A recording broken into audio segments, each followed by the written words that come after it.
Ngano man yun, wow ka mga rason, ngano man yun ang magtuon sa pulong sa Diyos? Well, number one, because the author is God. Author of the Bible is God. Number two, because of the open, repeated command to read and study. Niya mo yun ang mando. Naman na sa 2 Timothy 2:15 of Matthew 4:4. Kunya ikato, because the Bible is God's chosen way to accomplish His divine will. Sinners are saved through the message of the Bible. See? Saints are sanctified through the message of the Bible. And then number 4, because our enemy, the devil, has read it. Naibaw na siya ba? Mas naibaw ba siya na ito? Mas lihiro pa siya sa bukod o verses. Oh. And then number 5, because of the example of Paul, 2 Timothy 4:6-8-13. And then number 6, because the Bible alone provides answers to life's $364 trillion question. On something to look. Where did I come from? Why am I here? Where am I going? These are the three, $364 trillion questions. O niya, matubag lang isa sa pulong sa Diyos. And then ikapito, because we will never have the opportunity to apply many of its verses after we leave this earth. Why? You cannot apply 1 John 1:9 there. Di na ka mo rebound dito kahit kuha naman ka. You are perfect naman ka. And then, there will be no opportunity to apply 1 Corinthians 10:13 in heaven. There will be no opportunity to apply Philippians 4:19. So in Philippians 4:19, God supplies all our needs. Inoon man yun dito nga siya man ang tanan ga supply. No more opportunity to apply John 14:1-3. Reason, because in heaven there will be no sorrow. No more sorrow. No more tears, no more pain, no more death. There will be no opportunity to apply Psalm 23:4 in heaven. Why? Reason, in heaven there will be no more death. And then number 8, because the only ultimate proof of our faith is the Bible. Doctrine is every believer's authority. Maunta niya ang authority. Just imagine, all these things are in the Word of God. So niya, ako na bumalik ko na kining atong age of the church is the age of privileges and opportunities. Moses and other Old Testament giants long to see our age. Gusto nila silang kaamot ng tanato. Okay. Wow. Awan na naman sila yung pero ang privileges and opportunities mas grabe kaysa ila. Iya ba? Oo. And yet, mystery age na nga to, church age. Yeah. Just imagine as a believer in the church age, you're a member of the royal family of God. And you are a royal priest, royal ambassador. You are a saint. Isa pa yung title ni mo. Yeah. Heir of heaven. You are a citizen of heaven. You are in union with Christ. You are recipients of 40 things, 40 blessings, and many more. Just imagine. And ang atong mga kaisunan, they miss so much about this kind of teaching. What I mean is that we follow the ICE method, the isagogical, the categorical, and exegetical teaching of the Word of God. Kaya mo man ang paging ng grasya na masabtan kung klaro ang pulong sa Diyos. Now, okay. Ang usa ka magtotoo ang atong iskutan. Posible ba siyang tanan kung imong len ito ang tubag na there are two kinds of believers, winners and losers. Ang tana, hay man sa mo bilog, Kita po may ibaw. It's between us and God. Okay? Now, being believers, we can be unhappy. No peace. If we do not follow God's protocol plan. Okay? Ano kung naging ignorance of the law, excuses no. Ignorance of the protocol of the plan of God, excuses no believer. So, people, including believers, can be unhappy, no peace, because they feel emptiness in their soul. So, they get bored easily. Di ba? Yung mga believers who get bored easily.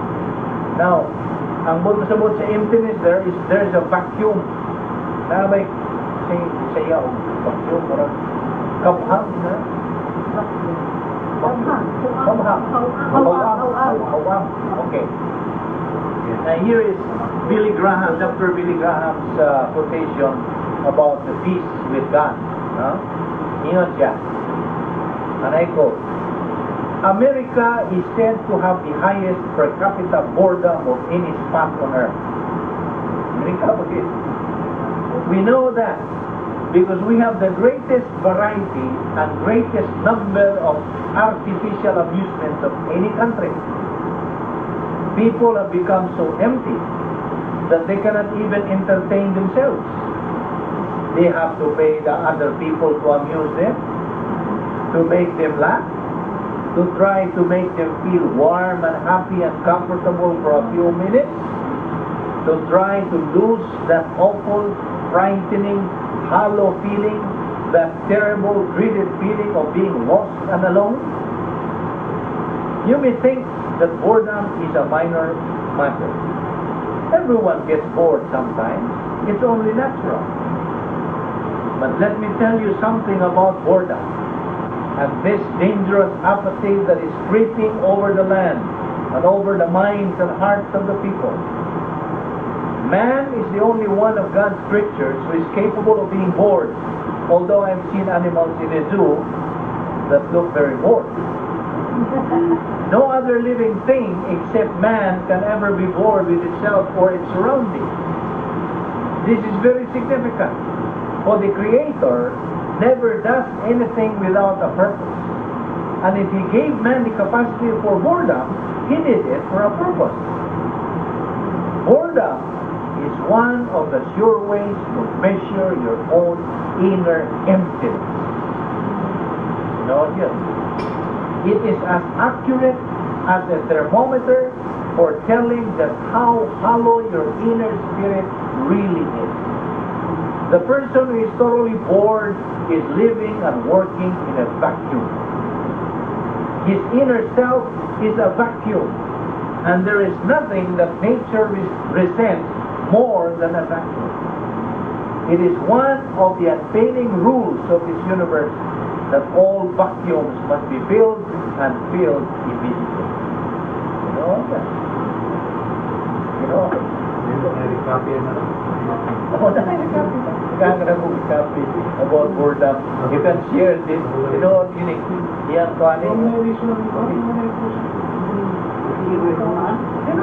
Rulis pa ko. Oo. Ito na, nagbigas. Nagbigas na naman. Ito mo na. Kung hindi ka sugot ko, bored na daan. Kaya ano, man? Diba kang ano? O what you can follow the wise protocol, sigurado ka you are miserable. Kandidato na boredom.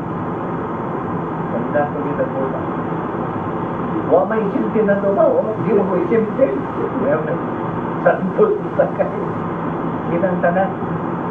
So, iko kinang tanan ini. Ano yung boredom nila? Anong kalaay? And bored. Boring. You look for a way that you can utilize your time. Entertain yourself. Look for a habit that you not bored. Moka, saan yung nakose sa mga divorces?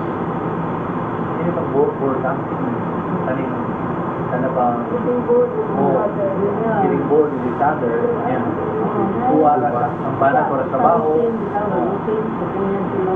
Ang pulong sa Diyos sa ingon ba sa asawa o sa board siya. Entertain yourself with the word. Muna, there is no interest. Basta nakakay kasulod ko. Huwag yung kay, huwag tayo kay kapuhan. Anyet failure gihapon kita. Okay? Muna gingon, mutibabaw yung kanunay ni prinsipyo, man is always a product of his own. Imo mag yung desisyon. Ato mag yung desisyon nga, we get bored. Ang Diyos kaya isang kapong lupagin nga dili o sa tamo, get bored. Na may paging fantastic life, adventurous life, kinalamihan nga paagi sa pagkinabuhi bisang patininig sa limusana, i-prepare na ta. Okay?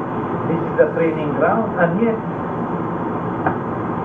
lack of quality kanang nai sani.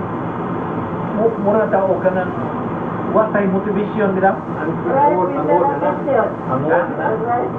Correct. Ang word na ang describe discernment. Discernment. Ano mag-discretion? You do not discern your discretion. Magka-understand kung sa yung purpose ka mo iba. Lack of discernment. Ilang naluga na yung... Sabo ka kasi yung kapag why are you here? Do you go in na? You can just understand na.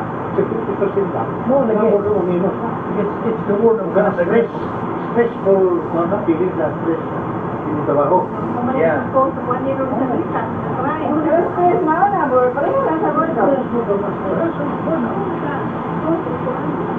Umot ng kanunay labi na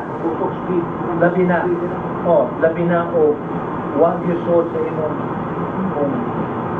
utok sa imong pagkapagsuto hindi ba? Believer ka why suot na doktrina? Huwag kayo magamit ito man lagi why doktrina? Believer ka, okay believer ka why suot na doktrina? Punta man yung ganito, emosyon, ganun na more yung sagpuan mo, emosyon rin sa mga na naiingon doon may tungkol din emosyon mo rin yung timing mo iba ang emosyon, okay emotions destroy moral courage not emotion controlled by the mentality of the soul but emotion controlling the soul. Therefore, a believer will make the wrong decisions. Kanunay yung wrong. Basta emosyon na kanunay ang paghari ni mo bitaw. So, wa may doktrina nga may mo kontrol utan nimo, no man mahimong tinuod sa imong kinabuhi, kung na kanunay ang balikon. In the doctrinal church that we will study. What is the purpose of studying God's word? The only purpose is to make Christ real to our life. Ang pasabot nila na to make Christ real to our life is to make the mind of Christ na sa imong una-una. The word of God is the mind of Christ. Imagine, ang mind of Christ mo na imong una-unaon. So you live Christ-like life. Correct. Resulta na. No, mo na Christian of your life. O gawan ikan sa kinabuhi mo na you are not controlled by your emotion, but you are controlled by doctrine. Mo na mo paano mo guide ba? So you cannot. There's no way of making wrong decision. It's always right. And then emotion puts blessing before doctrine, but the plan of God places doctrine before blessings. Okay? Emotion puts blessing before doctrine, but the plan of God places doctrine before blessing. The believer's emotion never functions properly until doctrine becomes resident in the soul. No? Now, niya ay punto. Nabigay ni punto hala. God always gives us an opportunity to learn doctrine before the crisis. Nama yung crisis kinabuhi. Because when disaster comes, there will be no more time to study the Word of God.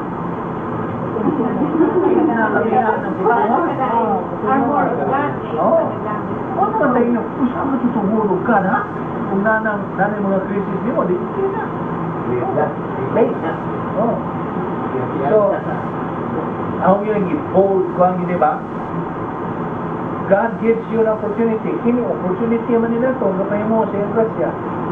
We are learning doctrine before the crisis. Yan daw ta, gitrain lagi sa unang giwan. Now, anything that you give priority over doctrine will eventually be lost. Oh, why mo appointment, why mo ban, mga digumag pa niya, that's the other priority. Everything will be lost. But doctrine never. Any disaster or testing becomes a blessing when the believer follows the Lord. Imagine, kung na kay doktrina di ay, yung maubot ang krisis, kanang krisis, blessing. That is massive. Praise the Lord, yeah. Oh, thank you, praise the Lord. Kaya yung pugipa. Muna, diha. Now, any disaster or testing, okay, bala yung diha, no? Becomes a blessing when the believer follows the Lord. Adversity is not a test until you have some doctrine in your soul. Yung doctrine yun sa kalat. The disasters in life are like the stormy sea. They provide uncertainty and lack of human control. Naman as Matthew chapter 8 verse 24. It talks about the stormy sea, a lesson for every believer to learn. Kaya punto rin nga. The ship is the only place safety in the storm. Just as the Bible doctrine resident in the soul. The only security in life. Bible doctrine. Hindi ba natong ito na? Bible doctrine nun eh. Atong i-absorb, atong tuhuan, okay? Now, the ship is the only place safety in the storm. That's the Bible doctrine rested in the soul. Bible doctrine rested in the soul is the basis for capacity for blessing and confidence in disaster. Not confidence. Why, kuya? Kuya? Hindi na kamatarong. Okay.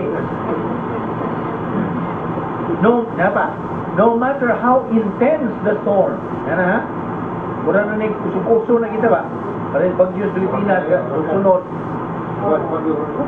Pilipinas, kanunay mo ng laging. Kung matugas bangko, mag-ubog ipapray na nga, cancer kanina nga. Amuan sa Pilipinas, wala yung undam. Mag-ubog na itong matugas bangko, mag-ubog. Magkuha na lang sila. Mag-barko, ha? Walangoy, paingol bangko. So, mana, ininig ka, no? Ininig. No matter how intense the storm, no matter how great the crisis or the disaster, the ship is stable and secure because the ship is Bible doctrine and Bible doctrine cannot be destroyed. See? Just imagine. Bible doctrine cannot be destroyed. Kinaanan mo. Mahimong sa kabuliyang na tanan niya. But they cannot destroy Bible doctrine. Ha? Ha? Problema ba? Oo. Absorber lang, absorber. Ano ba isang absorber? Ang Bible doctrine. Okay, additional principles. We are talking about principles. About emotion, mga dangkuan na niya itong gihisgutan. Now, additional principle.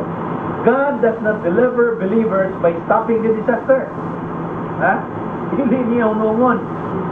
He delivers through the intensification of the disaster. Intensification and what? The blessing comes not from stopping the storm, but from going through the storm. Kumakakuan ka ba? Galahutay ka ba? Mo na yung blessing. Kuwanta ka ba? Sustainer ka. Now, the mature believer who has the inner resources of Bible doctrine resident in his soul is delivered in the storm, not from the storm. See? Delivered in the storm, not from the storm. Mature believer na. Mature believer na.